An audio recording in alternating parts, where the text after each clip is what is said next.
Chào mừng tất cả các bạn quay trở lại với kênh của mình. Ở trong video ngày hôm nay, chúng ta sẽ sử dụng MotionLayout để có thể tạo được một animation đơn giản giống như thế này.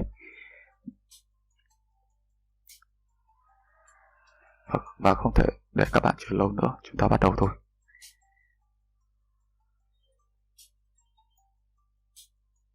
Đầu tiên các bạn mở Android Studio của các bạn và tạo một project mới, giống như mình hiện tại đang làm đây.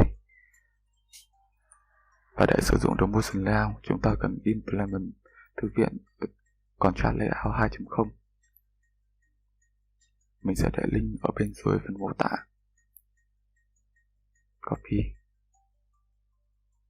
và thay thế nó ở thư viện thay thế thư viện cũ. Ok, và sign now.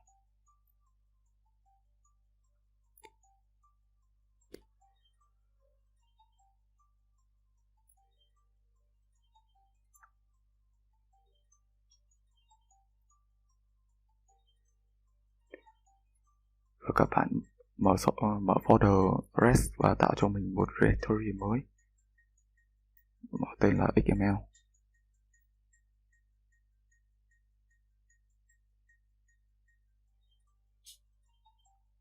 Và chúng ta thay thế Contract Layout bằng MotionLayout.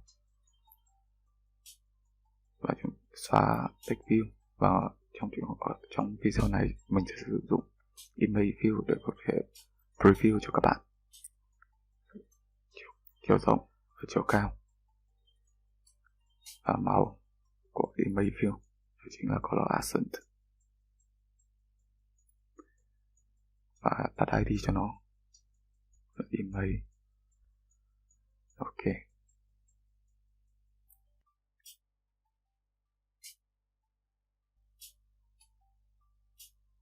Và để cho dễ nhìn, mình sẽ thay đổi style của app là no action bar.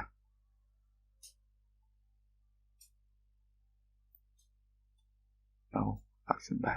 Ok. Đóng lại.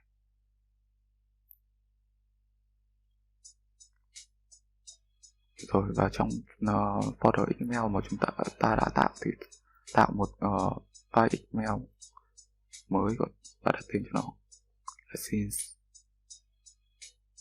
Ok.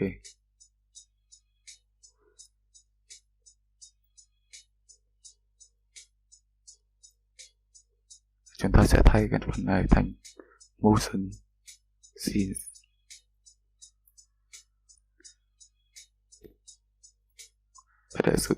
Để có được vị trí ban đầu của animation thì chúng ta sử dụng thẻ contrast set và ID của nó là điểm bắt đầu, mình sẽ đặt là start.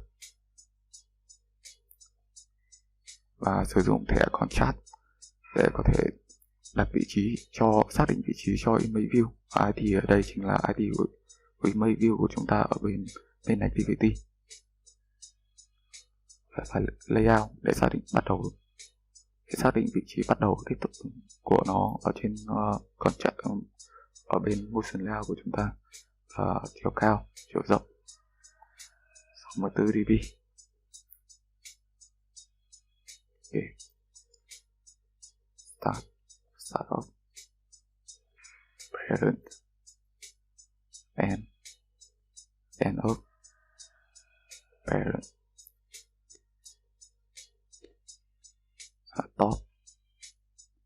Top of parent. Ok, như các bạn có thể thấy, chúng ta đã có vị trí bắt đầu của animation. Các bạn có thể nhìn thấy trên màn hình, như trên màn hình đây. Và chúng ta đã có vị trí bắt đầu thì chúng ta cũng cần vị trí kết thúc. Và bây giờ chúng ta sẽ tạo một contrast set có tên là ID, có ID là n contrast. ID là image view của chúng ta. Và phải layout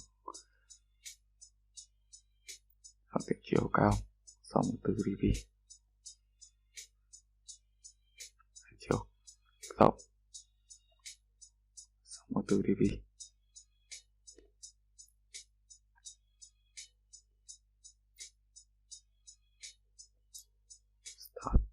start of parent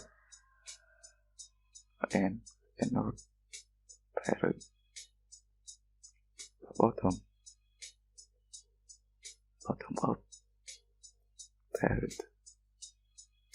Ok, chúng ta đã có được vị trí kết thúc của animation giống như các bạn có thể nhìn thấy trên màn hình. Ok, để thực hiện được animation thì chúng ta cần phải cần một thẻ nữa, đó chính là transaction. Thì thẻ này đóng vai trò giúp chúng ta thực hiện được animation để từ vị trí end, từ vị trí bắt đầu đến vị trí kết thúc, và vị trí contract start của chúng ta là start, end của chúng ta id end. Ok, và thời lượng của animation duration sẽ tính bằng miligiây, 2000 miligiây, tức là 2 giây. Và chúng ta set sự kiện on click action. Toggle ở đây giúp các bạn có thể sau khi click một lần, chúng ta có thể click lại lần nữa để có thể quay trở lại được vị trí ban đầu.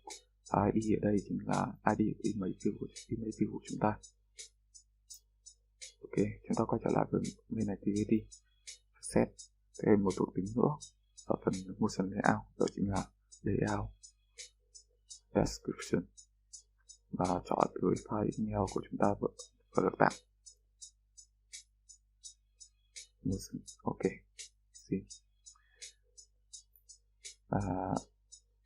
run để chúng ta có thể add được animation của chúng ta sau khi đã được tạo.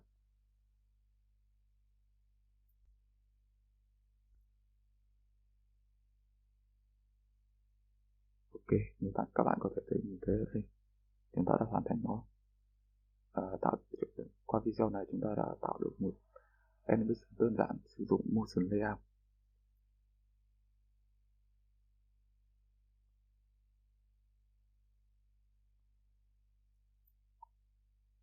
Và cảm ơn các bạn, và đã hẹn gặp lại các bạn trong những video tiếp theo.